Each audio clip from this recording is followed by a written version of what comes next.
मैं सर सबसे पहले यही पूछना चाहूंगा आपसे कि जो चीजें बिहार में अब तस्वीरें निकलने लगी कि जैसे आज पहुंचे हुए थे मोदी जी, कल तो वो कह रहे थे कि बढ़त और लहर, लेकिन आज नीतीश की शरण में पूरी बीजेपी नजर आ रही है। तो शुरुआत यहीं से कि पहुंच गए नीतीश की शरण में, हम कल बात कर रहे थे प्रोफेसर अभय सर।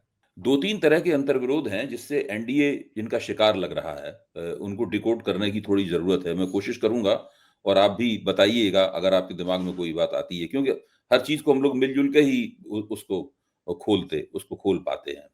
सर पहली बात तो यह है कि अपने चुनावी मुहिम की शुरुआत की थी नीतीश कुमार की उपेक्षा से।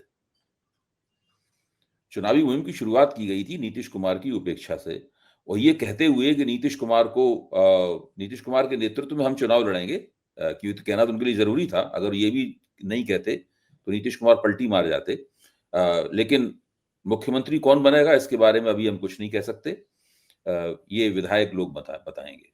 लेकिन जैसे जैसे चुनाव आगे बढ़ा और प्रशांत किशोर ने भारतीय जनता पार्टी और एनडीए के नेताओं के ऊपर हमला किया, उनके भ्रष्टाचार उजागर किए, उनके फर्जीवाड़े, डिग्रियों के फर्जीवाड़े उजागर किए, वैसे ही भारतीय जनता पार्टी को लगने लगा कि उनके पास नीतीश के अलावा और कोई चेहरा नहीं है। नेता तो उनके पास कोई है ही नहीं, स्थानीय नेता नहीं है। नरेंद्र मोदी हैं केंद्र के, वो नेता हैं, लेकिन बिहार का कोई नेता उनके पास ऐसा नहीं है जिसके चेहरे पर वो विश्वास कर सकें और जिसके चेहरे को जनता के बीच में प्रोजेक्ट कर सकें। थोड़ी बहुत अगर किसी की साख है तो वो नीतीश कुमार की ही है, क्योंकि नीतीश कुमार में बेईमानी का कोई आरोप नहीं है, उनके ऊपर परिवारवाद का कोई आरोप नहीं है, नीतीश कुमार के ऊपर मतलब इस तरह के कोई इल्जाम है नहीं। उनके ऊपर जो बात है वो यही है कि उनका जो वायदा था सुशासन देने का, वो पूरा नहीं दे पाए हैं, और स्वास्थ्य उनका खराब रहता है, उसकी वजह से वो नहीं कर देख पा रहे हैं। तो यही सब, और वो भाजपा के हाथों में खेल रहे हैं बजाय इसके कि भाजपा को अपने हाथों में खेलाएं। बिल्कुल। लेकिन नीतीश कुमार ने इस चुनाव में एक बात दिखाई है संजीव जी, कि वो राजनीतिक रूप से भले नरेंद्र मोदी के वो पैर छूते हों और वो जो कुछ भी मतलब उनकी ठकुर स्वाती करती हुई नजर आए मंच पर, या उल्टी सीधी कुछ हरकतें करें, किसी को माला पहना दें, किसी फूल चढ़ाने लगें, जोर जोर से हंसने लगें, ये सब जो इस सब के बावजूद वो राजनीतिक रूप से उन्होंने जिस तरह अपनी बिसात बिछाई है उसकी तारीफ करनी पड़ेगी। और वो बिसात उनकी राजनीतिक रूप से वो आरजेडी के भी खिलाफ है और भारतीय जनता पार्टी को भी चुनौती दे रही है उनकी बिसात। आरजेडी खिलाफ इसलिए बिसात है कि वो नीतीश को पता है उनके खिलाफ कितनी एंटी एंटी इनकम्बेंसी है, ये उनको पता है, और उसको मंद करने के लिए वो शुरू से कोशिश कर रहे हैं। वो सैद्धांतिक रूप से इस बात के विरोध में रहते थे नीतीश कुमार के, लोगों को लाभार्थी वगैरह बनाया जाए, लोगों के सामने टुकड़े फेंके जाए, इसके खिलाफ इसका विरोध कर चुके हैं, खुलेआम कह चुके हैं। लेकिन उन्होंने इस बार चुनाव में देख के कि इसके बिना काम नहीं चलेगा, उसको बड़ी होशियारी के साथ छोड़ दिया, और छोड़ के वो अपने उन्होंने फ्री बिजली का तो भयंकर विरोध था, लेकिन फ्री बिजली की घोषणा करी, ये बड़ा एक हुआ। बिजली की घोषणा कर दी, और फिर नरेंद्र मोदी के साथ मिलकर उन्होंने पूरी योजना बनाई, फिर 10,000 वाला वो सब महिलाओं के खातों में भेजा उन्होंने। तो एक तरह से उन्होंने एंटी इनकम्बेंसी मंद करने की भी मंद करने के लिए भी सतर्कतापूर्ण चौकन्ने कदम उठाए। उन्होंने भाजपा के साथ संघर्ष किया, अपनी सीटें कम नहीं होने दी, टिकट बंटवारे में भी वो भाजपा के बराबर साबित हुए। तो मुझे लगता है कि उनका स्वास्थ्य जो भी हो, राजनीतिक एंटेना उनका बिल्कुल ठीक है। उसने एनडीए के अंदर और एनडीए के बाहर जो राजनीति उन्होंने पिछले खेली है वो बिल्कुल सही है। जो वहां से जो रपटें आई हैं, वो रपट भी ये आई है कि नीतीश कुमार के प्रति कोई लोगों में कोई उत्साह नहीं है, कोई उमंग नहीं है। इतने दिनों से मुख्यमंत्री हैं, कोई उन्होंने अपने शासनकाल में कोई तीर भी नहीं मारा। जो उनके तीर मारे गए हैं वो उनके पहले दूसरे शासनकाल के तीर हैं, मतलब यानी जो उन्होंने सड़कें बनवाई थी या कुछ बनवाया था तो वो पुरानी सड़कें हैं, 15 साल पहले कोई सड़क बनवाई थी उन्होंने, कभी कुछ ये किया था। तो इन चीजों की ज्यादा चर्चा है उनकी।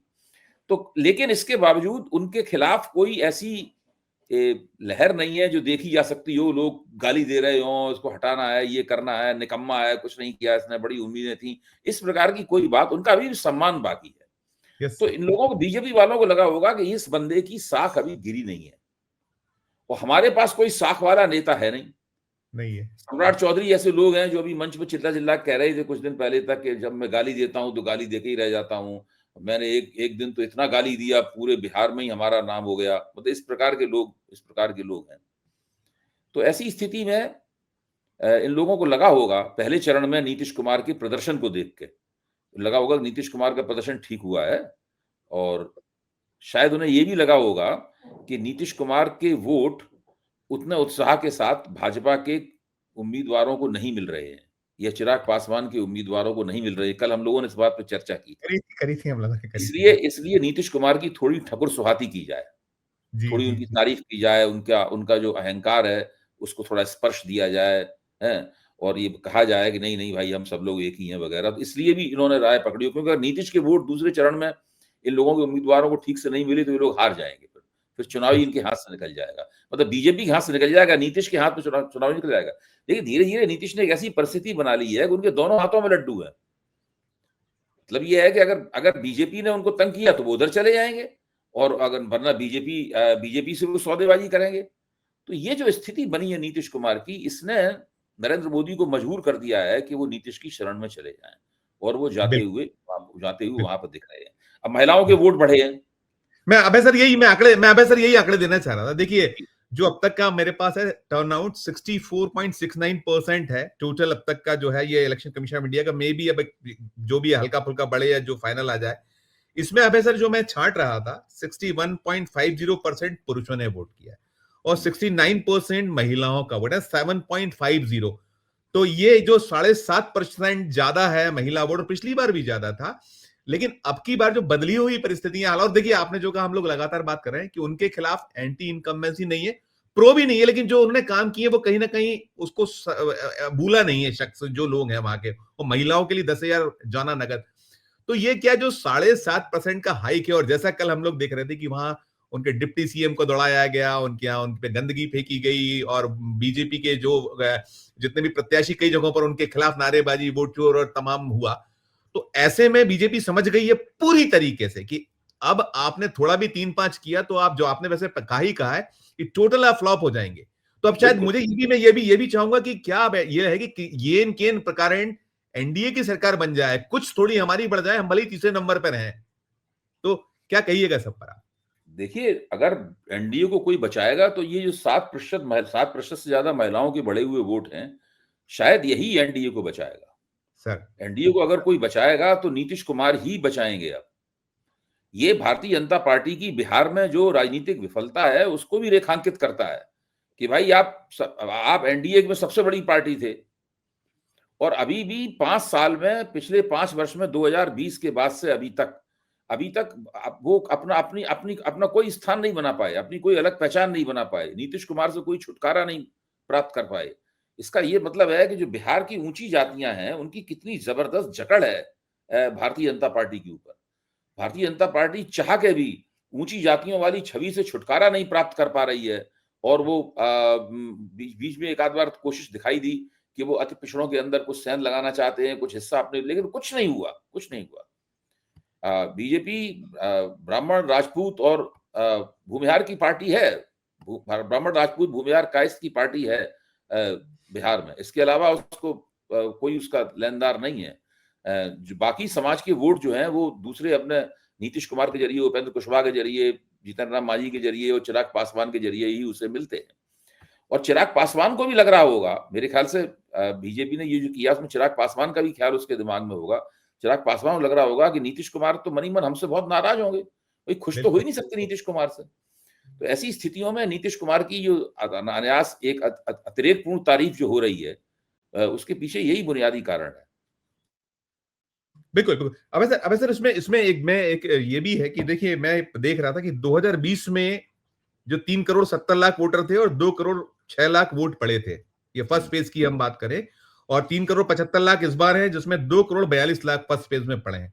तो लगभग लगभग ये करीब करीब आप 242 को जोड़िएगा तो इसमें करीब 36 लाख वोट बढ़े हुए हैं। तो एक तो 36 लाख वोट का बढ़ना, और ये जो महिलाओं का सब गिरना होना, तो इसमें इसमें डिकोड हम जो कर रहे हैं, डिकोड में ये भी हम देख सकते हैं कि हमने कल भी बात की थी, कल भी हम इस पे केंद्रित थे कि जो चीजें दी गई हैं सारी ये सामने रखी गई हैं, तो उसमें ये वोट किसी भी जगह जा तो सकते ही सकता है। निश्चित तौर पर ये भी समझ रही है बीजेपी अब। तो ये भी एक, और इसके अलावा अभी अभय सर ये चीजें निकल रही कि उनकी पूछ परख बढ़ गई है, दफ्तर में उनके पोस्टर्स, बीजेपी ने अपने दफ्तर में कुछ पोस्टर्स बढ़ाए, ऐसी भी आना, तो ये बड़ी भय पैदा करने वाला कुछ संकेत दिखता है, होता है, ऐसा कहें? नहीं, ये संकेत भी है, लेकिन मैं एक और पहलू की तरफ, ये तो पुरानी बात है, हम जानते हैं कि अभी नीतीश कुमार ने महिलाओं के बीच में अपनी परचेज कुछ बनाई है लंबे अरसे से। एक और बात जो कल से मेरे दिमाग में घुमड़ रही है, मैं आपसे साझा करना चाहता हूँ। प्लीज। राहुल गांधी ने जो तीसरी प्रेस कॉन्फ्रेंस में जो पर्दाफाश किया, तो उसमें आप देखिए उनके पर्दाफाश के दायरे में 2 महिलाएं आईं।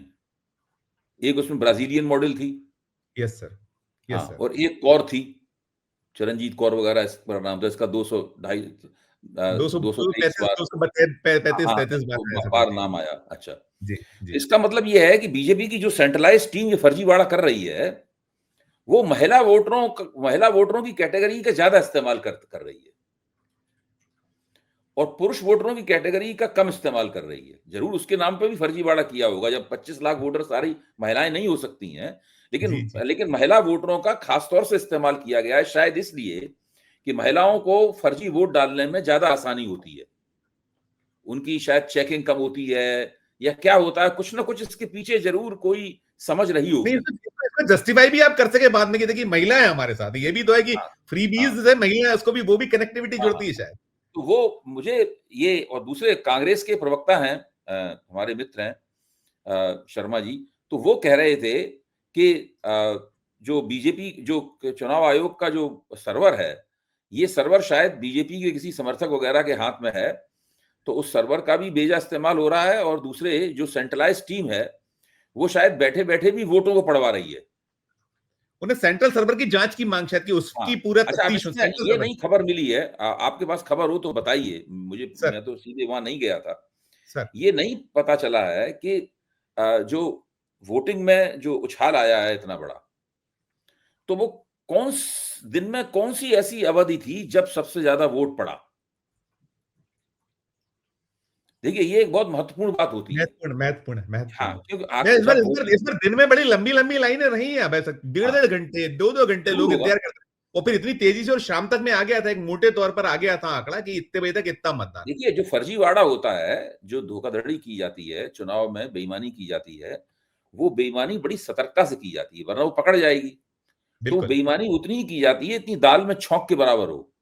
यस सर, यस सर, अभी यस मैं सर। एक पुराना लोकसभा चुनाव का दस्तावेज देख रहा था, जैसे कि मान लीजिए उड़ीसा में बीजेपी ने 18 सीटें जीत ली। सर। तो उड़ीसा की जो सीटें थी, उनमें हर सीट के ऊपर केवल 2 लाख वोट प्रति सीट बढ़ाया गया। जी, इसी तरह जी। राजस्थान में करीब पौने 2 लाख 1,71,000 वोट प्रति सीट बढ़ाया गया, इंजेक्ट किया गया, मतलब इस पूरी वोटिंग का जो इंजेक्शन दिया गया, जी, वो इतना जी। था। इसी तरह से अन्य राज्यों में भी ये सब किया गया, और इस तरह करके 76 सीटें जो हैं गड़बड़ी करके जीती गई, क्योंकि इन 76 सीटों में जीत का जो मार्जिन है, जो भाजपा के पक्ष में जाता है, वो वहां बढ़ाए गए वोटरों से कम है। बिल्कुल, बिल्कुल, हाँ, बिल्कुल। तो हाँ, ये हिसाब किताब जो है ना, ये बड़े हिसाब किताब से ही काम किया जाता है।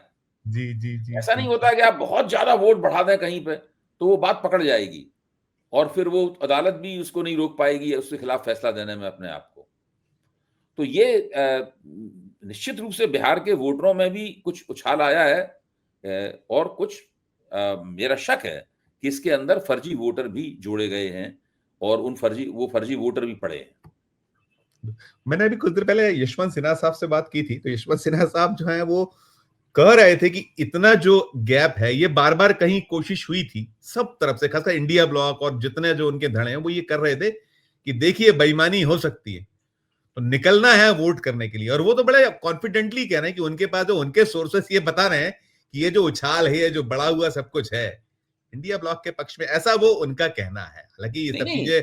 ये मैंने कल कहा था कि आजकल इस तरह के विश्लेषणों का ज्यादा महत्व नहीं रह गया है, कि अगर वोटिंग परसेंटेज बढ़ गया तो आप मान लें कि एंटी इनकम्बेंसी का वोट है, तो ये जी, वोटिंग परसेंटेज बढ़ने के बावजूद भी जो इनकम्बेंट सरकार होती है वो जीत भी जाती है, मतलब है। जीत लेकिन की। अभी भी जो एक स्थापित तौर तरीका है, समझ है, लोकप्रिय समझ यही है कि जब लोग थोड़े से बदलाव के मूड में होते हैं, तब वो ज्यादा निकल कर वोट करते हैं।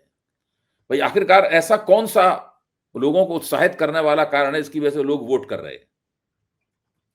तो अचानक लोगों में ये लोकतांत्रिक जोश कैसे पैदा हो गया? उस लोकतांत्रिक जोश कोई वजह तो हम लोगों को ढूंढनी पड़ेगी ना। तो वो ये कारण निश्चित रूप से हो सकता है, लेकिन जो महिलाओं के नहीं, वोट अभी बढ़े सर हैं। बीच में टोकता हूँ, इसमें कुछ चीजें से हम लोग कर रहे थे कि आपको 5 किलो अनाज, आपको वो बड़ी चीज है कि आपका वोटर लिस्ट में नाम कटा तो कई जगहों पर नाम कटेगा, ये कहीं जो लोगों में भय या तमाम तमाम तमाम। तो कुछ चीजें लोगों ने, जैसे हम कल भी बात कर रहे थे, कुछ लोग बता रहे थे कि अनिल सिन्हा साहब से मैं कर रहा, अनिल सिन्हा साहब कह रहे थे कि लोग अपने पैसे खर्च करके आए वोट डालने के लिए, निकले वो कि नहीं हमें जाना है, अपने नाम को ये जस्टिफाई करना है कि नहीं हम है, वोटर जिंदा है टाइप का, नहीं तो आदमी वो निकाल देता है कि आता ही नहीं वोट डालने। ये भी कुछ चीजें शायद, इसको भी आप डिकोड करके मतलब बताइएगा कि नहीं, हमारे नहीं, दर्शकों सब कुछ हो सकता है। हो सकता है कि एसआरआई के खिलाफ जो वहां पर अभियान चला, उस अभियान से लोगों में अपने वोट के प्रति जागरूकता पैदा हुई हो। जो लोग पहले वोट डालने के प्रति अनमने थे, इस बार उन्होंने कहा अच्छा इस बार तो हम डाल ही आते हैं वोट जाकर अपना। तो ये सब बात, सारी बातें, कई फैक्टर इसके अंदर हो सकते हैं। और ऐसे लोग जो कि एसआईआर के खिलाफ, जो वोट चोरी के खिलाफ अभियान राहुल गांधी ने और तेजस्वी यादव ने चलाया, अगर उससे उनमें कुछ उत्तेजना, लोकतांत्रिक उत्तेजना पैदा हुई है, लोकतांत्रिक पहलकदमी पैदा हुई है, तो वो तो निश्चित रूप से महागठबंधन को वोट देने वाले हैं। लेकिन जो स्त्रियों के वोटों में उछाल आया है, मुझे लगता है कि वो नीतीश कुमार के लिए फायदेमंद साबित होगा। जी जी जी जी। अभी सर आज पहुंचे हुए हैं मोदी जी, जैसे मैंने कहा कल वो बड़ा दावा कर रहे थे तमाम, लेकिन आज समझ में आ रहा है हम लोग को, जो दिख रहा है धरातल पर, कि कितनी चिंता है उन लोगों में कि सारी चीजें टर्न डाउन। और मैं भी आज जो, जैसे मैं देख रहा था उनका भाषण सुन रहा था, तो 370 भी आ गया, राम मंदिर भी आ गया, उसके अलावा उन्होंने वो जो पहलगाम आतंकी का बदला ले लिया, ये सब भी कहते थे। लेकिन इस बार जो फोर्स है उसमें फोर्स दिखा कि अब आप पोलराइजेशन, यही उधर जब अमित शाह पहुंचे तो अमित शाह वही सब की, ये जो तेजस्वी हैं वो तो शहाबुद्दीन अमर रहे का नारा लगा रहे हैं उनके बेटे के लिए। तो ये जो पोलराइजेशन, मुझे लगता है हम बिहार बार बार बात करते हैं, बिहार में तो ये सब चलना है, लेकिन ये यहाँ आ जाना, तो सेकंड फेज में वो कुछ पक्ष पोर्शन है जहां आप देखते देखिए, पाते पहली हैं। बात तो ये है कि भाजपा इस बात की परवाह नहीं करती है कि पोलराइजेशन चलेगा या नहीं चलेगा। सर सर चले या न चले, उसको चुनाव में एक बार कम से कम सांप्रदायिक ध्रुवीकरण करना होता है। मोटे तौर पर पैटर्न ये है जो हम लोग आराम से डिकोड कर सकते हैं कि जब चुनावी मुहिम अपने आखिरी दौर में पहुंचती है, तब भाजपा सांप्रदायिक ध्रुवीकरण की तरफ जाती है। 2015 में भी वो जो कुख्यात भाषण था अमित शाह का कि पाकिस्तान में पटाखे फूटेंगे, वो भी बिल्कुल चुनावी मुहिम के आखिरी दौर में दिया गया था। दिल्ली में भी देखिए, जो सांप्रदायिक पोलराइजेशन ध्रुवीकरण होता है, वो भी चुनाव के आखिरी दौर में होता है। कर्नाटक में जरूर मैं कहूंगा कि बीच में ही शुरू कर दिया था इन्होंने, आखिरी दौर में पहुंचने की बजाय वो है बीच में ही वो बजरंगबली जिंदाबाद के नारे नरेंद्र मोदी ने लगाने शुरू कर दिए थे मन से। हार गए चुनाव वहां पे, हार गए, और हार गए। अच्छे खासे हारे। तो अब मेरे ख्याल से बिहार का चुनाव उस चरण में आ गया है जब भाजपा को सांप्रदायिक ध्रुवीकरण करना चाहिए, और उन्होंने करना शुरू कर दिया है। पहली बात तो ये है। दूसरी बात यह है कि बिहार में सांप्रदायिक ध्रुवीकरण का करने का सीधा मतलब यह है कि आप दरअसल एक द्वंद्व को और एक अंतर्विरोध को निमंत्रित कर रहे हैं। एक तरफ आप नीतीश कुमार की प्रशंसा कर रहे हैं, जो सांप्रदायिक ध्रुवीकरण के खिलाफ हैं, साफ जी तौर पर कहते हैं।